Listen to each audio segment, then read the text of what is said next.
بسم الله الرحمن الرحيم السلام عليكم ورحمة الله وبركاته مeel kastoo aad joogtaan ba allaha awoodda la dhammaanteen waxaynu ka wada baryaynaa inuu naga wada badbaadiyo cudurka samareenka ee coronaviruska iyo cudurro kaleba waa maalin arbaco ah soddonka bisha disembar 2020 cudurka coronaviruska ayaa siyaadaya meelo badan oo adduunyada ka mid ah iyadoo dhinaca kalena tallaaladii ay jiraan laakiin xawliga uu ku socdo fayraskii hore iyo fayrasyada dambe ayaa u muuqda inay yihiin waxaan hore loo arkin iyadoo la arkayo guud ahaanba 2020 inay ahayd sanadkii coronaviruska u aafeeyey guud ahaanba caalamka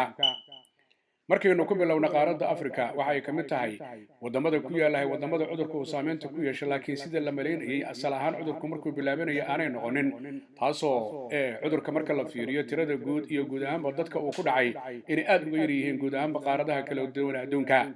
laakiin waddanka south africa oo ka mid ah waddamada ku yaala qaaradda afrika ayaa axaddii dadka cudurka uu ku dhacay waxay dhaafeen ilaa iyo 1 milyan iyadoo weliba tirada dhimashaduna ay 27 kun gaartay waa dalka south africa dhinaca kale madaxweynahooda Ramaphosa ayaa waxa uu shaaca ka qaaday in la soo rogay xanibaad degdeg ah oo cusub markii la arkay qaybo kale oo cusub oo la sheegay asal ahaan inay ka bilowdeen waddankaasi south africa dhammaan goobaha laga ganacsado meelaha wax laga cabo meelaha laga cuno meelaha lagu jimicsado iyo goobaha la isugu yimaado dhammaantoodba ayaa albaabada la isugu dhiftay taasoo uu sheegay Ramaphosa inay tahay ganaax xoog leh oo la saarayo qof walba oo awimirta jabiya dhinaca kalena ay dhici karto in la xiro qofka xabsi la dhigo haddii arrimuhu aanay sii qumanaanin madaxweyne Ramaphosa waxa uu sheegay bulshada reer South Africa inay dadaalaan oo isticmaalayaan naftoodana ay u turaan maadaama cudurkani uu yahay fayraskiisu mid aan haba yaraatee dadka u turaynin oo aan u aabayeelinin haddii South Africa 1 milyan oo ruux kor u dhaafay dadka cudurku uga dhacay wadamo kale oo dhowra ayaa jira oo qaaradda ku yaala oo iyagana la arko inuu xawli ku socdo waxaana ka mid ah waddanka Morocco oo la arkay dad ka badan 432,279 ruux cudurku uu ku dhacay iyo tirada ka dhimatay Morocco oo ah ilaa iyo 7,240 ruux waddanka Masaarida oo ka mid ah dalalka ku yaala waqooyiga qaaradda Afrika ayaa isagana la arkay dadka cudurku uu ku dhacay inay kor u dhaafeen 132,541 iyadoo tirada dhimashadana lagu sheegay 7,405 ruux waddanka Tunisia oo isna ka mid ah wadamada dhinaca waqooyiga waddan carabeedna ah ayaa isagana waxa la arkayay dadka cudurku uga dhacay inay kor u dhaafeen 131,592 tirada dhimashada Tunisia cudurka maalintu bilowday ilaa maalinka maantana 4,466 ruux qaaradda Afrika marka la fiiriyo wadamada kale tiradoodu ma badna laakiin haddana feejignaan ayaa loo baahan yahay sida ay sheegeen maamulayaasha caafimaadka ee guud ahaanba qaaradda Afrika marka la fiiriyo dhinaca dalka Russia oo ka mid ah wadamada Yurub ayaa waxa loo arkaa tirada dadka uu ka dilay in ay ka bateen qiyaastii 3 jibaar marka la fiiriyo qaabka iyo sida tirooyinka ra'iisul wasaare ku-xigeenka waddankaasi Russia oo lagu magacaabo Tatiana Golovika ayaa waxaa la sheegay inay shaaca ka qaaday in tiradu ay 3 jibaar tahay oo markii hore la sheegay 52,000 dad ka badan laakiin iminka la sheegay tirada guud marka la 3 jibaaro dalka Russia inay gaarayso 186,000 oo ruux arrintan iyada ah ayaa maamulayaasha caafimaadku waxay ku sheegeen in mar walba tiro sax ah aan la keeni karin laakiin haddana ay laga maarmaan noqoto in la eego taasoo ra'iisul wasaare ku-xigeenka Tatiana ay shaaca ka qaaday waa dalka Russia in 80% dadkii dhintay sanadkan ay ahaayeen dad aad cudurka dilaaga ee coronavirus uu saameynta ugu yeeshay 20 kale boqolkiibana ay yihiin dadka kale cudurrada caadiga u dhintay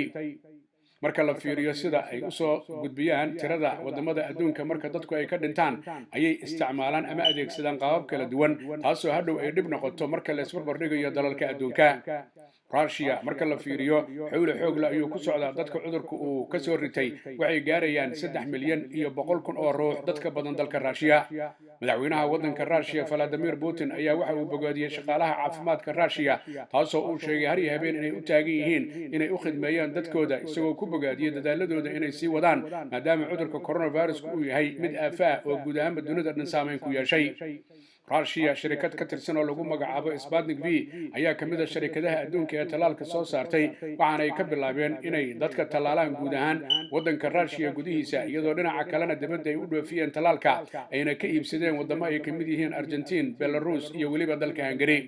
waddanka Belarus ayaa bilaabay talaadadii shalay talaalka iyadoo Argentina ay ka bilowday dhinaceeda ahna kana mid ah wadamada iyagu Sputnik ka iibsaday oo Russia talaalkooda dhinaca kale reer yurub hay-adda ugu qaabilsan dhinaca daawooyinku iyadoo weli ma aqoonsan mana ogolaanin tallaalka sputnik ee dalka Russia oo hadda ka hor ayaa dhaleeceyn waxay ka timid khubarada reer galbeedka oo sheegay in lagu degdegay qaabka iyo sida loo eegay tallaalka sputnik laakiin Russia maamulayaasheeda caafimaadka iyo madaxweynahoodu waxay sheegeen in boqolkiiba boqol la hubiyey Sputnik V shirkadda lagu magacaabo tallaalkeedu inuu yahay mid quman oo waxtar leh bulshadana u roon marka haddaba la fiiriyo guud ahaanba adduunyada xaalku ma wanaagsana oo tiro badan ayuu ku dhacaya cudurku soo ridayna tiro badanna way ku dhimanaysaa UK ayaa xaaladihii ugu dambeeyay waxaa la sheegay tirooyinku inay aad u badnaayeen marka la fiiriyo qaybta England qaybta Wales qaybta waqooyiga Ireland iyo weliba Scotland siyaabo kala duwan ayaa loo sheegayaa tirooyinka kala duwan iyadoo lagu jiro ciidii Christmaska iyo weliba sanadka cusub oo la isu diyaarinayo ayaan tiro quman oo la hubo aan la soo saaraynin laakiin ninka isagoo xogeyaha caafimaadka ka UK oo lagu magacaabo Matt Hancock ayaa waxa uu yiri waa in loo diyaar garoobaa waqtiyada ugu khatarsan uguna dhibka badan iyadoo la sheegay guud ahaanba inay circirayaan isbitaalada kala duwan ee UK marka laga hadlayo dadka faraha badan ee cudurku uu ku dhacay ama uu soo ritay ee isbitaalada la geenayo haweeney la taliya caafimaadka dhinaca England oo lagu magacaabo Dr. Susan Hopkins ayaa iyaduna waxa ay sheegtay xaalku inaanu wanaagsanayn oo laga rabo reer UK inay feejignaadaan qolyaha caafimaadkuna dulqaad ay yeeshaan isla markaasina dadku aanay ka tegin nidaamka ah inay raacaan awaamiirta la soo saaray oo heerka afraad xagga feejignaanta oo la rabo in la ilaaliyo marka UK la fiiriyo guud ahaanba dadka cudurka laga arkay 24 saac la soo dhaafay waa 53,100 iyo weliba 35 iyadoo tirada dhimashada UK lagu sheegay 24 saac la soo dhaafay 414 ruux taasoo tirada guud ee UK cudurka uga dhimatay ka dhigaysa 71,523 qoliyaha caafimaadka ee UK waxay sheegeen in tiradaasi ay tahay mid aan weli la xaqiijin karin laakiin ay jiraan tirooyin fara badan oo maalmihii ciidda iyo weliba Christmaska aan la soo gudbinin laakiin qoliyaha caafimaadku ay dadaalayaan guud ahaanba maalmaha soo socda xogta runta in la helo dhinaca kale UK waxay ahayd 8 bishan December wadankii ugu horeeyay ee tallaalka coronavirus-ka bilaabay Pfizer iyo BioNTech dadkeeda iyadoo haweeneydii ugu horeysay ee lagu bilaabay ay ahayd haweeney 91 jir oo lagu magacaabo Margaret Kennan oo ayeeya ama macooye ama aboota mar haddii 8 bisha ayeeyadaas la duray ayaa shalay oo ay ahayd marka la fiiriyo 3 toddobaad inay ka soo wareegtay ayaa waxay u noqotay 29kii bisha December taasina ay keentay isla isbitaalkii markii hore tallaalka ay ku qaadatay dooskii koobaad in lagu tallaalay dooska labaad oo ah isbitaal ku yaala magaalada Coventry Margaret Kennan waxa ay tiri markii la tallaalay tallaalkii koobaad 8 bisha waxa uu ahaa hadiyadii sanad guurideeda 9aad iminkana aad baan ugu faraxsanahay oo labada tallaal markaan qaatay caafimaadkaygu wuxuu u muuqanayaa mid aad iyo aad u wanaagsan ninka isagoo madaxda ka ah isbitaalka haweeneydaasi lagu tallaalay Coventry oo lagu magacaabo Dr. Andy Hardy waxa uu sheegay in aad ay ugu faraxsan yihiin haday yihiin maamulayaasha isbitaalka Coventry inay soo dhaweeyaan mar labaad ee Margaret Kennan oo ahayd qoftii ugu horeysay ee dunida ee qaadatay dooskii koobaad ee coronavirus-ka 29kii bisha shalana noqotay qofkii ugu horeeyay dunida ee qaadatay dooskii labaad marka daba la fiiriyo guud ahaanba UK waxa tallaalka la tallaalay ilaa iyo haatan dad ka badan 600 oo kun oo ruux iyadoo la doonayo guud ahaanba bulshada reer UK in tallaalka ay wada qaataan marka haddaba la fiiriyo guud ahaanba meelaha kale ee adduunyada xaalku ma wanaagsana dalka Jarmalka dadka cudurka uga dhintay waxay kor u dhaafeen 30,000 oo ruux dalka Spain ayaa la sheegay isagana inay kor u dhaafeen 50,000 oo ruux dhinaca kalena Spain shalay la bilaabay tallaalka uu dib u dhacay hawada oo xumeed awgeed iyadoo la keenay ilaa iyo 396,000 oo doos wasiirka dhinaca caafimaadka ee wadankaasi Spain oo lagu magacaabo Salvador Ella ayaa waxa uu sheegay in aanay qasab ahayn dadku inay istalaalaan laakiin la diiwaan gelinayo qof kasta oo tallaalka diiday ee reer Spain Mr. Salvador waxa uu yiri anagu waa diiwaan gelinaynaa qofka dadka ama shacabka caadiga loo sheegi maayo laakiin wadamada kale ee reer Yurub ayaa loo gudbinayaa qofkaas inaanu istalaalin asoo markaa dad badan ay u fasirteen haddii qofka Spain jooga aanu istalaalin hadduu Yurub tagayo ay dhici karto in la yiraahdo keen shahaadadii tallaalka taasina ay markaa qofka ku qasbayso haddaan dawladdiisa ku qasbin maadaama uu dhaqdhaqaaqayo inuu dib u laabto oo markaa tallaalka uu qaato waddanka Netherlands ayaa isaguna kamid ah wadamada tallaalka diyaariyay laakiin dib ay u dhigeen iyadoo dadka reer Holland qaarkood ay markaas noqdeen kuwa dhaleeceeyay nidaamka iyo siyaasadda iyo weliba istiraatiijiyadda dawladda ee dhinaca tallaalka oo ay sheegeen wadamo badan oo reer Yurub maadaama ay bilaabeen inaanay jirin sabab dib u dhigi karta tallaalka waddanka Netherlands marka la fiiriyo dalka Argentina oo ka mid ah Latin America ayaa bilaabay talaalka iyadoo ay gaartay qaybtii hore toddobaadkii hore oo ka kooban ilaa iyo 300,000 oo doos oo ah talaalka laga iibiyay shirkadda lagu magacaabo Sputnik V ee dalka Russia.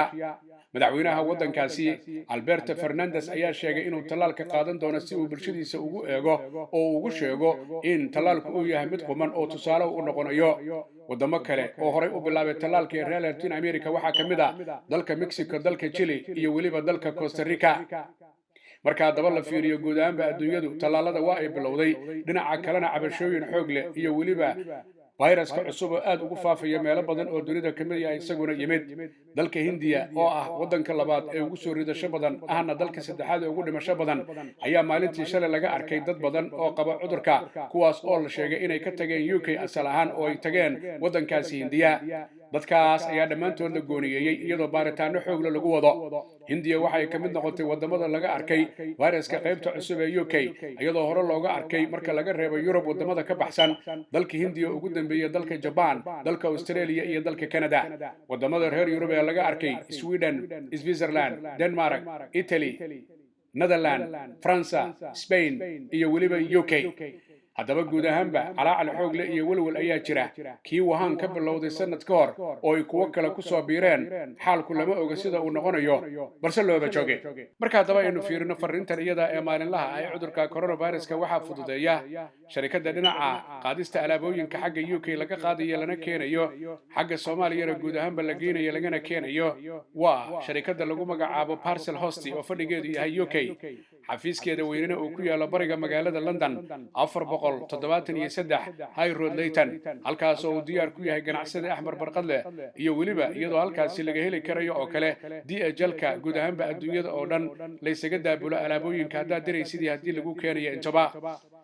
ganacsade Axmed Barqadle waxaa kaloo uu bulshada u hayaa guud ahaanba telefoonada noocyada kala duwan ee kuwii ugu dambeeyay iyo cunooyinka kala duwan, waxaana lagala xiriiri karaa telefoonka eber 7949528777.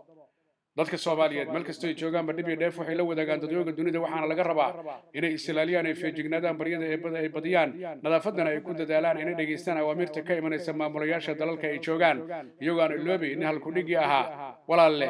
ha ii soo dhowaan yaana kuu soo dhowaan yaana isu soo dhowaan aan kala fogaano, baryada eebba aan badino, nadaafadana aan ku dadaalno. maxamed axmed xaaji cagmadhiga iyo bahda telefishinka caalamiga Universal ugu qaabilsan arrimaha ka wacyigelinta bulshada cudurka coronaviruska oo idin leh annagoo kariimkeenna kaashanayna kaalinteenna aan ka qaadano ka hortagga coronavirus. maasha Allah.